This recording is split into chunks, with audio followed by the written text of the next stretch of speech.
did a video diary at 20 kilometers, which you'll see that on the next video in detail.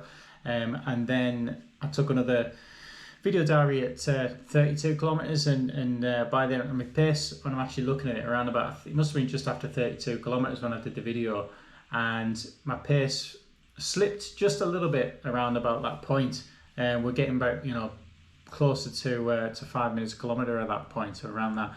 And that was probably just because I was talking on the camera, and also somebody come past me at the same time when we didn't catch the gentleman's name, but he was obviously in the race, and we just had a chat. He said to me something like, "Are you filming this all the way around?" Obviously, I was filming the whole route on the thing, but I wasn't talking all the way around. I needed to give some energy back to myself for running rather than just talking. But it was great to have another chat with somebody else running the course with us as well. And I was really excited at that point because I got to the 32 kilometer point, and I felt so good. I felt probably not quite as good as I did at the start of the race, but I was feeling like 90%. It was really, really good. Legs were holding up. I felt like I got enough salt tablets into me. By that time, I'd had 3 of the High 50 electrolyte tablets, and I'd also had some additional salt tablets. All in all, I probably took 1,100 milligrams of sodium, roughly around about that much for the race. And I really do think it helped a lot. But I pretty much went up to kilometre 38 without any problems. Probably around 37, 38, I started to feel a little bit tightness in my hamstrings, which I could kind of thinking to myself, oh no, here we go, cramps coming in, cramps going to be setting in soon, it's going to stop me from running. But I was really going well. So I had heard that from other people that sometimes you can run through cramp, but if you just, as soon as you start feeling something coming on, you just slow down and maybe back off. So I tried to back off, like, it doesn't actually show it in the numbers, but only looks like I backed off, say, like 20 seconds, but I tried to back off like 30-40 seconds per kilometer. I was backing off the pace a little bit just to just to keep going, and I could feel the cramp wanting to come in on the inside of my legs, on the hamstrings, but it didn't actually materialize. I was able to have my last gel at 38 kilometers. The gel I had at, say, 35 kilometers wasn't the Maurten Well, it was the Unived one, and that's got 200 milligrams of sodium in there.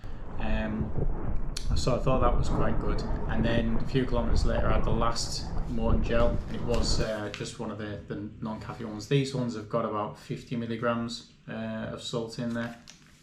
So I was just able to just keep going, and I was really happy with that.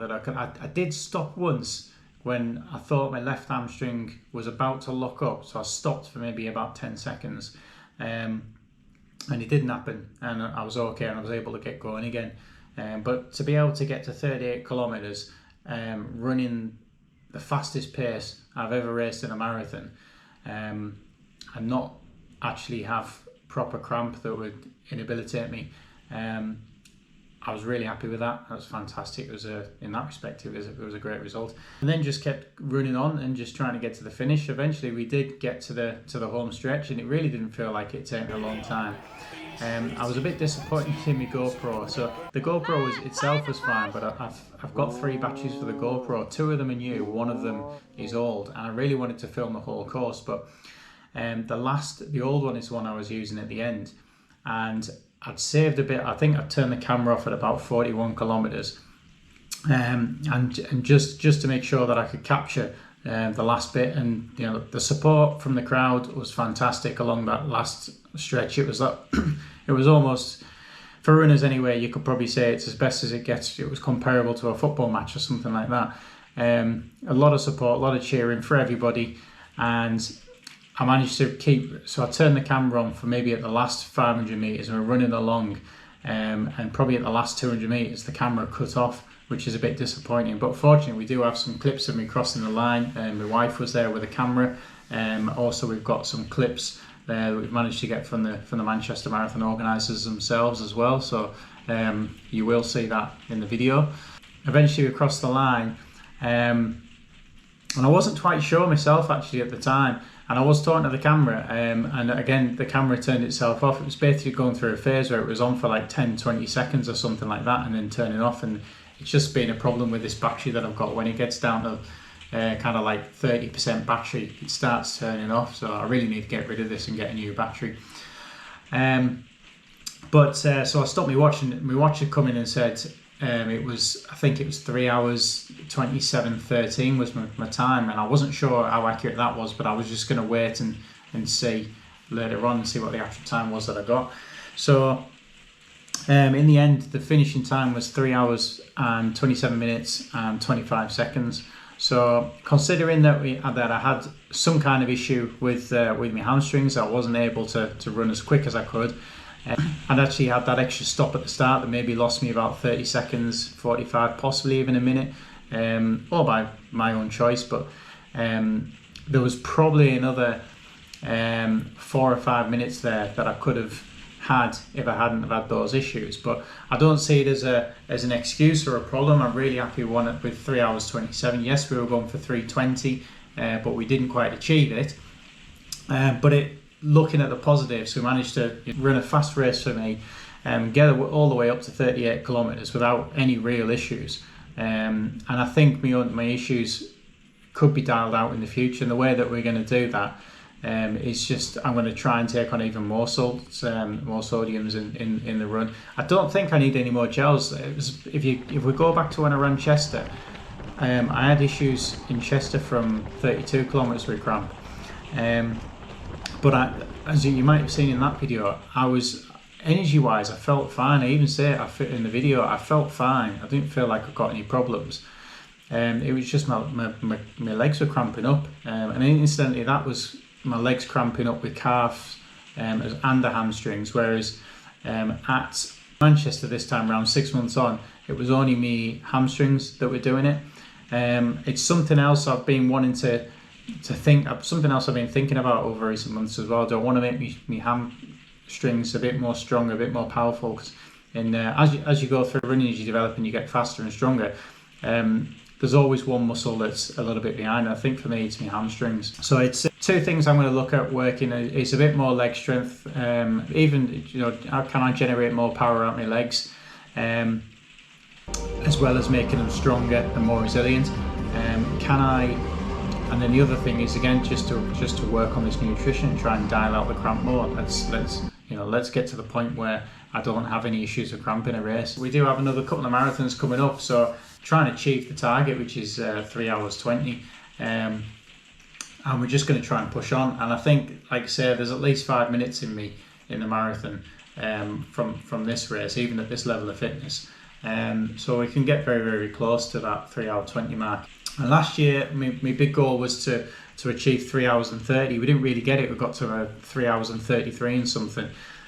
So at least by training, for a faster marathon, I've achieved last year's goal. And okay, a little bit behind where I want to be, but I've got no problems with it. I really enjoyed the race, and there's a lot of positives that I can take out of it. So let's come on to quickly. Let's briefly mention the race shoes. The race shoes were the Vaporfly Next%.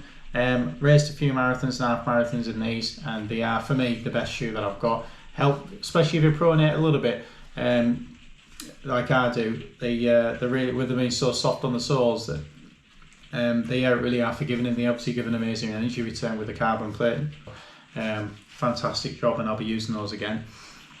The medal, of course, there's the medal, the Manchester Marathon medal.